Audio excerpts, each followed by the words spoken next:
This all started last summer. I'm a teacher who, like most, has several weeks off during the summer months. And I've been single for several years and decided to join eHarmony. I had seen the commercials and thought I would give it a try. I wasn't much for in-person meetings at a bar or blind dates. It made me nervous, and I felt like chatting to someone online would allow me to get to know them on a more personal level before meeting face to face. I felt like it would be like a security blanket. I met Henry on eHarmony. It was during a free weekend where you could do unlimited messages. He said he was a marine engineer and was a widow. His wife died of cancer, and he had a 12-year-old daughter named Jenna. He told me he was originally from Germany, but his family moved to the States when he was 15.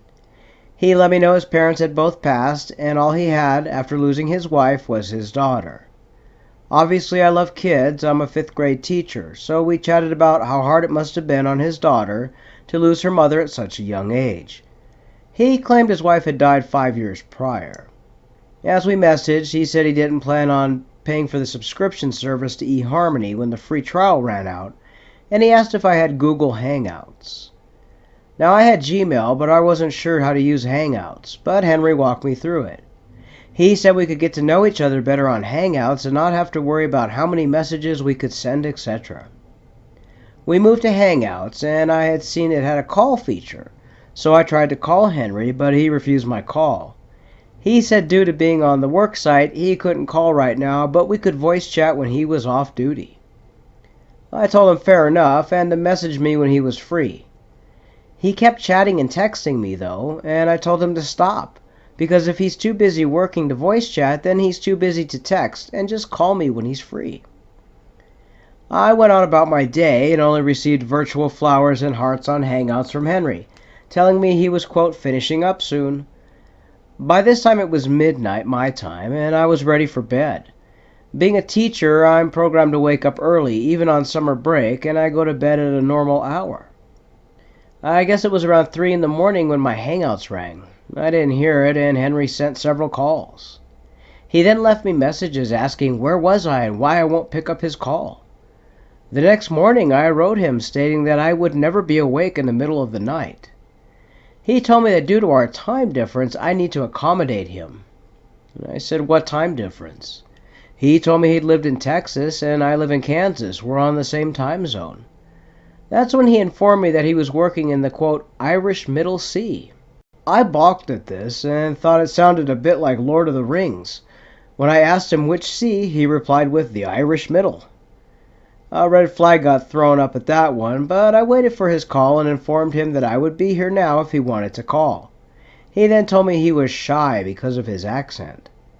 I told him stop being ridiculous. I knew he told me he was raised in Germany, and I knew what that accent was. He then called me.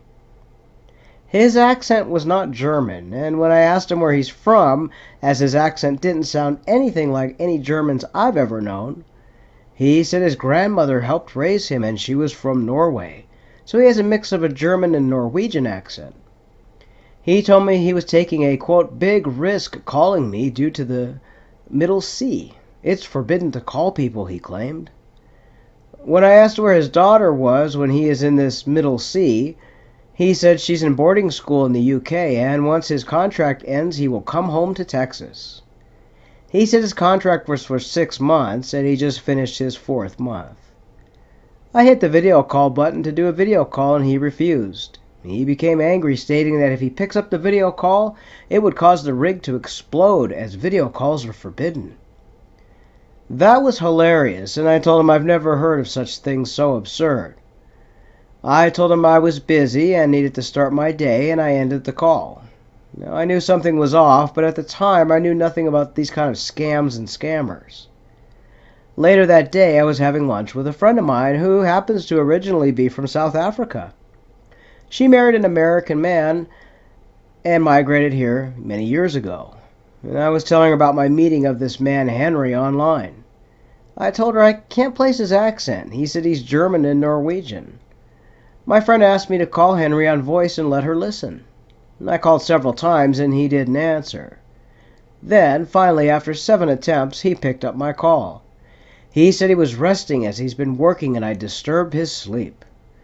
I told him I wanted to hear his voice and I missed him, just to see what he would say. Sure enough, he started this long spiel about catching feelings for me and loving me so much and can't wait to see me, etc., so we can be a family. My friend then spoke up and asked him which part of Nigeria is he from. I looked shocked and I laughed a bit. Henry asked, "Who is this? Who is listening to our calls?" I told him it was my friend who's South African. Well, this sweet widowed man became an enraged man, yelling that I should not involve my friends in our private conversations and that he would be fired from his job for even speaking to me. And our relationship should have been kept a secret. My friend went on to verbally abuse him, calling him a Yahoo boy, scammer, liar, and she knew the accent well. Henry hung up on us, and she explained romance scams a little better to me. I truly was ignorant to it. She said he would have asked me for money or some kind of iTunes gift cards. I blocked him on Hangouts, and I took my dating profile down. I was thankful she guided me and knew what the accent was. I can see if people are not aware how they can fall for these kinds of scams and excuses, even with the red flags. I kept chatting mainly because I was intrigued. I wouldn't have sent money or gift cards, but I can see how some people might. That's my eHarmony Nightmare Encounter.